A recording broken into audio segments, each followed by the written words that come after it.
What is up, guys? How we doing? Welcome back to another episode of the Jedi In Exile, where it's a bit of a bittersweet one, this one, because really we are covering off our thoughts and feelings on the season finale of Andor. Episode 12 is now done, dusted, in the books, signed off. So before we jump in, don't forget, hit like, hit subscribe, all that great stuff. Keep supporting the way you have been. It's been absolutely unreal. And let's jump in. So talk to me. What were your thoughts? Yeah, so, I mean, obviously, like you say, it's episode 12, which we're going to focus on, but also the whole series, obviously, as a whole, is now finished. It's been a long slog to get to this point, hasn't it, really? I mean, it's been a... That makes it sound quite negative. Yeah, no. I think it has been a mixed bag, but episode 12 was everything I think we were waiting for. All the promise of the previous episodes really led up to this one. So, I mean, obviously the main focus was obviously what was happening on Ferrix. But the episode starts, we get some Mon Mothma. Her and her husband, that dynamic is just so strange. So obviously we know that there's this 400,000 credits that have gone missing from the account that she needs to account for. And she obviously knows that her driver is spying on her. She had a new driver in like episode 1 or 2 when she goes to see Luthen. They know he's a spy. Yeah. And so she tells the driver that she needs privacy, obviously, so he's going to listen in. And she starts accusing her husband of gambling again, which obviously he's clearly had a problem. He's obviously got a history. Yeah. So we're learning more about, is it Perrin? Yes, that's his name. Yeah. But also, the thing that I loved about this was it absolutely showed just kind of like that next level strategy thought that Mon Mothma is, like that level that she is on, of kind of going, right, if I say I need privacy, we know that they're going to focus on that.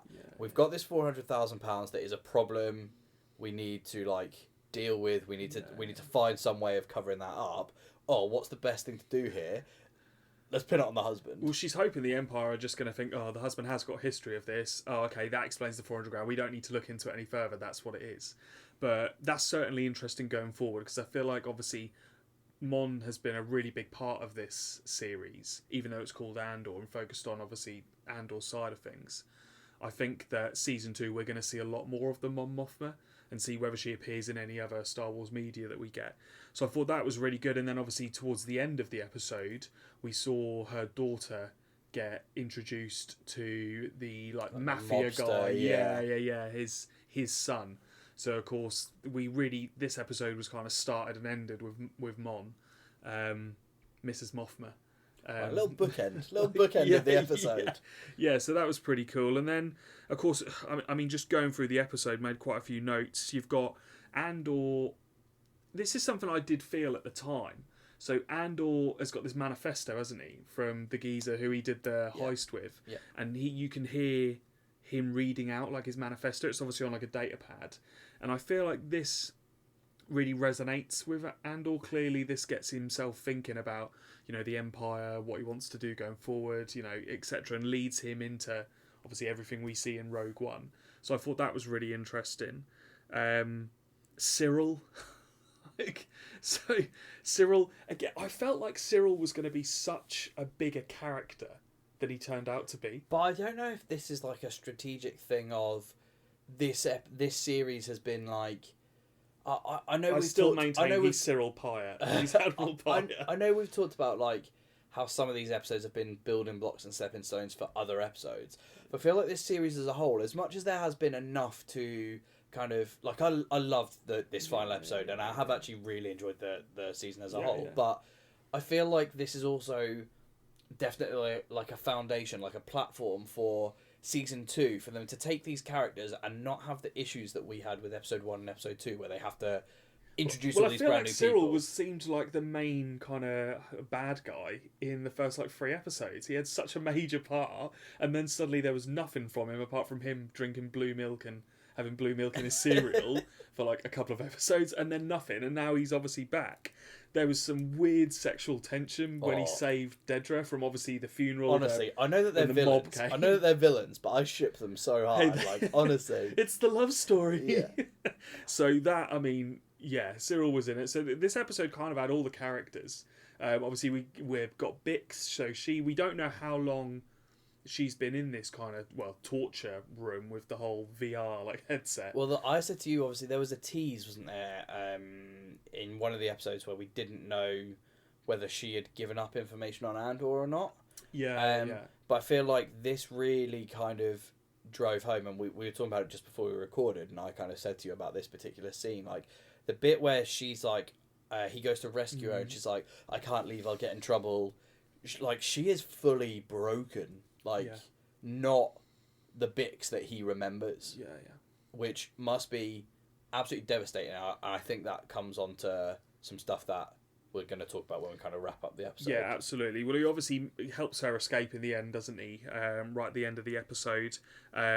Krieger has attacked the base. Yeah, so we don't obviously get to see any of that stuff, but we do get to see the Empire are celebrating, aren't they? That they've managed in their eyes. Yeah, they've managed to kill however many people it was. And Dedra's pretty angry about that because obviously she wanted to question. And this is kind of like I thought this was actually done really well because I feel like it was quite subtle, but it really showed that again Luthen's chess playing, strategic He's playing mind. Chess while they're playing checkers. Yeah. That he basically got the exact outcome that he wanted. Yeah. He has got a name that he can use as a martyr to the cause, and given the Empire absolutely no information, and covered for his spy essentially that's within the ISB. Yeah, and he is still completely. They talk about obviously trying to find Axis. That's what the Empire have called him. He is completely not known. No, under the radar. Yeah, still good. Yeah, absolutely. So that was really interesting. Obviously, the turning point of the episode was Marva. So we know this episode was about her funeral, wasn't it? So the episode was called Rix Road. Yeah. And obviously the big thing was the funeral down Rix Road. Yeah, it was the procession. It was the brass band music, proper mining colony. There's a film in the 90s, and I can't remember what I feel like that's just called Brass, and it really reminded me of that. So that's a completely side. But anybody knows the film in the comments, please do let me know so I don't Google it. But obviously we had the funeral procession going through town. We then had B2 wheel up and project Aunt Petunia / Marva in the square, and she's obviously talking about how she kind of grew up here. She was proud to be a daughter of Ferrix, and then of course she leads to this whole fight the Empire line, and then the stormtroopers come, or the riot troopers you'd probably call them. This was the thing for me that genuinely kind of. This was the start of the rebellion. Yeah, this was the rebellion moment. Was the spark. And the fact that Cassian is there and hearing it, and hearing it essentially from the woman who has brought him up and is his mother. Yeah. The woman who refused to leave with him. He had all these credits, and he was like, "Let's go escape," and she was like, "No, we can't do this. We're fighting for something more." And obviously, it's almost gone full circle because Andor came back to Marva to say, "Let's go," and Marva said, "No, did you see what they did with the heist?" Yeah. And that spurred her on, but obviously she didn't know that was him. So he spurred her on, and then she spurred him on. Yeah. At the end, and it's I come think full circle. This is kind of what I wanted to touch on with the whole Bix piece. So I feel like the series as a whole, looking at how this wrapped up the back end of the series as a whole, was that in the first episode we see Andor, and he's actually quite selfish.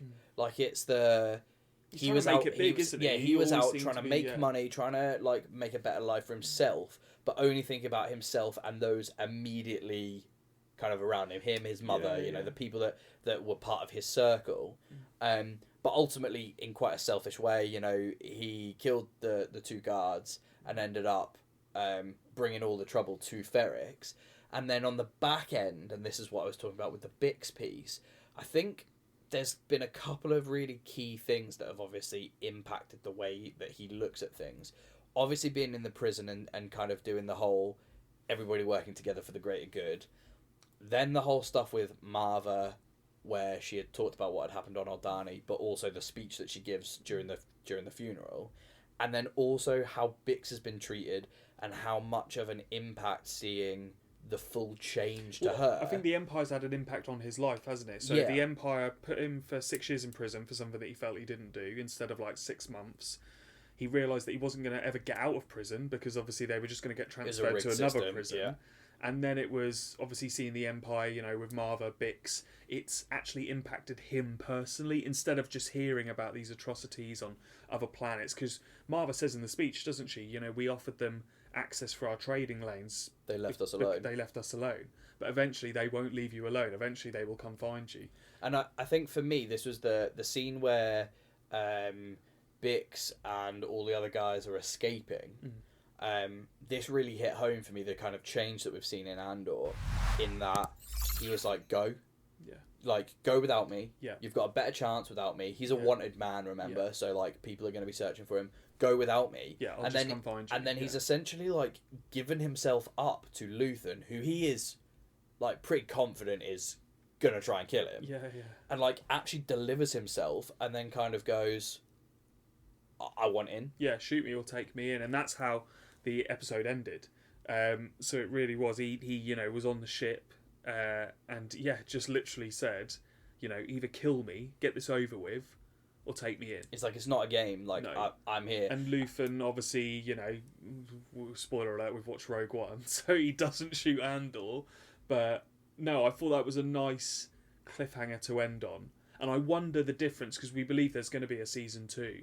I wonder what time difference we're jumping in on season 2. So is the rebellion, like, I wouldn't say well established, because I think Andor is going to show the kind of process that the rebellion goes through. But I surely would think it's going to be like a year down the line, maybe. I don't know if it'll pick up straight away. Well, we got that kind of that glimpse into that Marvel kind of post-credit scene, right? Yes. So this was really cool. So I theorized a couple episodes ago that when they were working in the prison factory, were they potentially putting stuff together for the Death Star? Well, this was the whole thing going around the internet. So yeah, you said it to me. I dismissed the idea, I'll be honest, because I felt it was too obvious. I was like, well, it can't be the Death Star, because that would just be like, come on. Even Dave Filoni, even he wouldn't think like of linking it that much, this spider's web. But lo and behold, he's done it again. The spider droids are like working, and it zooms out so slowly, and you're like, oh. Well, you see like a weird ring, and you're like, oh, that's not the Death Star. And then as it comes out, you see that's like the laser bit of the Death Star. But the thing for me is, like, Marvel obviously are famous for doing post-credits, and normally that's because it teases what's to come next. Yeah. So to me, I feel like this is setting up and saying, like, this isn't over. Yeah. You're going to get more. Yeah. And so we'll see where season 2 goes. But obviously the Death Star was, like, pretty close to being done. I wonder whether we'll see, like, Director Krennic, or, like, in later episodes of Andor. So there's actually quite a few directions they can take a season 2, and, you know, potentially more seasons. There's so many different directions they could take it in, because they could try and directly link it to Rogue One, as in pick up like kind of where Rogue One, absolutely. Or they could go a completely different route, where we see obviously Mon Mothma clearly is going to be key, but we go around the story of Mon Mothma, Bail Organa, like all of that, because Jimmy Schmitz obviously was in Kenobi, he's come back to the series, so it seems like the actors, the writers, the producers, they're so invested in this and telling a story, even if it takes them a number of years. You think Rogue One came out, I want to say 2016, 2017, I think. So we've had a 5-year, 6-year, maybe more gap to that, and we're now getting that story told. And it's Empire era, isn't it? It's just it's the buzz at the moment. This is the perfect time, I think, for Disney to be marketing stuff in this part of the timeline. Because it leads up to like Bad Batch. Yeah, you know, we're and just also so much. So we know that the prequel love is now starting to actually start to flourish, and the fan base is there for it. Well, so we this love is it. We're right the era of it. This is right on the very end of prequel era, but also appealing to the old school fans leading into like original trilogy. So this is the perfect sort of timeline for them to aim things at the moment. Yeah, and I think you'll find probably in 10 years' time, I think we'll get a bit more with sequel stuff. Agreed. Because I saw, and I don't know whether this is true, I didn't click on the article, I felt like it was maybe clickbait, but I have seen that Adam Driver has signed up to play Kylo Ren again. Well, and so there's all the stuff, because Daisy Ridley's been spotted at Skywalker Ranch. So I feel like as those actors and actresses get older, I feel like there'll be a bit more backstory to them. I feel like Disney are really pushing the Empire stuff, but I feel like in probably 2/3 years, I think we'll then start to see a ramp up of sequel stuff. We'll see like Poe, you know, obviously the main characters from the sequels. I think there'll only be so much they can do, obviously, with having Luke, Leia, you know, and Han, like, obviously, you know, not being able to really cast them unless it's CGI or, you know, age... de-aging. So, yeah, I'm really excited about this time period of Star Wars. I'm really excited about Season 2. Obviously, that's going to be a long while in coming. And we have no idea what it could be. And that actually... A lot of the time, That's I kind exciting. of go, I want to know like roughly what there is, and you can go away and you can be like, right, I'm going to research like stuff to do with that planet or stuff to do with that timeline. I actually love the fact that we have no idea. Yeah, no, absolutely. Yeah, I mean, I'm happy. I feel like we need to give a score, obviously, for the episode and the series as a whole. Yeah. So, I'm going to go first with scoring just the episode. Yeah. So, this episode for me was a 9.9. Okay. So this had nearly everything. I cannot give it a perfect 10 because I don't know what will be a perfect 10 apart from episode 6 of Kenobi. Yeah. I can't do anything else. But 9.9. This was the best episode by far in the series. It was slightly longer as well. I think the runtime was like 56 minutes. Yeah. So it was one of the longest, if not the longest. It did actually close the series off quite nicely. I think we've gone through such a long journey. We're not used to 12 episode series. So yeah, I'm giving it a 9.9. What do you give episode 12? I'm going to completely agree with you. Oh, okay. So I'm like you, I kind of want to give it a 10. Yeah. I feel like it's not quite there. And do you know what? I feel really harsh because I actually don't know what I could say was missing to give it that perfect 10. Yeah. But I feel like this, for me, delivered what we wanted from the series. Yeah.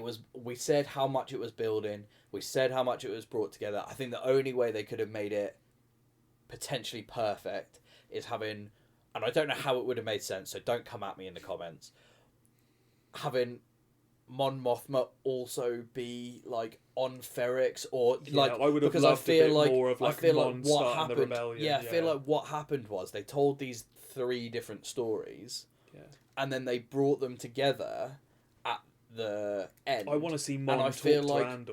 Yeah, that's what I mean. Really so I feel like what we kind of didn't see was we saw 2 of the threads pulled together, but one still kind of running in parallel. I don't think Andor quite realises, or he obviously doesn't realise who's backing Luthen, and he doesn't realise how powerful Luthen and Mon Mothma are. Like you're seeing a senator do this, you'd be like, wow. So yeah, I think season 2, I think Mon Mothma's going to feature heavily. Yeah, agreed. Heavily in season 2, because obviously season 1 she wasn't in a lot of it where we had Andor leading up to the heist. And then we started seeing more and more. So I feel like season 2 will jump straight in with Mon from like. I also feel like they've got the option of, we saw flashbacks from when Cassian first got like picked up by Marva, and we saw like 2 very short flashbacks of Cassian on Ferrix kind of growing up and like learning some lessons. But I feel like the door is open for some more flashbacks, which Disney have loved in recent like productions, etc. Kenobi, like all of that kind of stuff. So there's that, but I think we need to score the series as a whole. Yeah. Series as a whole for me, I'd probably give it a 9. Overall. Okay. I feel like the hype wasn't there that I had with Kenobi. Naturally. I did love this. Like I really enjoyed this, and I would tell people to go and watch it. Yeah. I think it stands up on its own without much how we talked about Rogue One being a war movie set in the Star Wars universe. I feel like this could very much be a war series set in the Star Wars universe rather than a Star Wars series. But I've really enjoyed it. Yeah. I think it's delivered what I wanted it to deliver. That doesn't necessarily give it a 10. Yeah, okay. I take all of that. I disagree fairly heavily.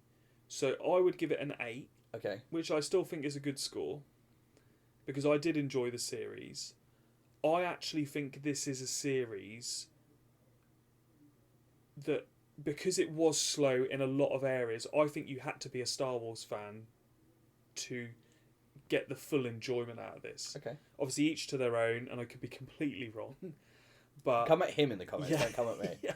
But I feel like there were so many, I wouldn't even call them Easter eggs, but so many little like nods and things that I think if you were watching, and you hadn't seen Star Wars, you'd be like, what are they on about? Like, there's a lot you wouldn't understand. I feel like you need to know the Star Wars universe as a whole to understand, like, if you hadn't seen Star Wars, Mon Mothma being in this is a bit like, who is she? Like, I think you kind of get that, but we know like Mon Mothma. We know she's not got a husband or a kid. Well, we don't know that, but we don't. They don't feature heavily. Yes, of course. There's obviously the Easter eggs in like Luthen's shop. That's obvious, but that might be bits that people don't notice anyway. But I feel like you really, to stick with this series, you had to be a Star Wars fan, because I felt like it was quite it was slow. Point and taken. We said that, but I did heavily enjoy this series. Really excited for season 2, and I thought this 12 episodes for me actually might have been a bit long, because we probably had about 8 hours of runtime in the end. I'll be honest, I feel like that first 3 episode bundle, when they released it, they needed to release that in week 1. 3, I think they probably didn't need to release that as 3 episodes. I think they probably should have just released that as a feature length episode. Done. Absolutely. And then actually start and end on a feature length. Yeah, and then that reduces the number of episodes, doesn't drag it out over as much time. Yeah. But the one thing that I do like about it is this took us very close to leading straight into the release of Bad Batch. Like, we don't have long to wait for that. So I do like that. But no, I think overall really enjoyed it. Go give it a watch if you haven't watched it. I don't know why you'd be listening to our review if you hadn't watched it, but hey, if you haven't. But let us know in the comments down below what you guys thought. Have you enjoyed the series? Are you excited for season 2? What do you want to see?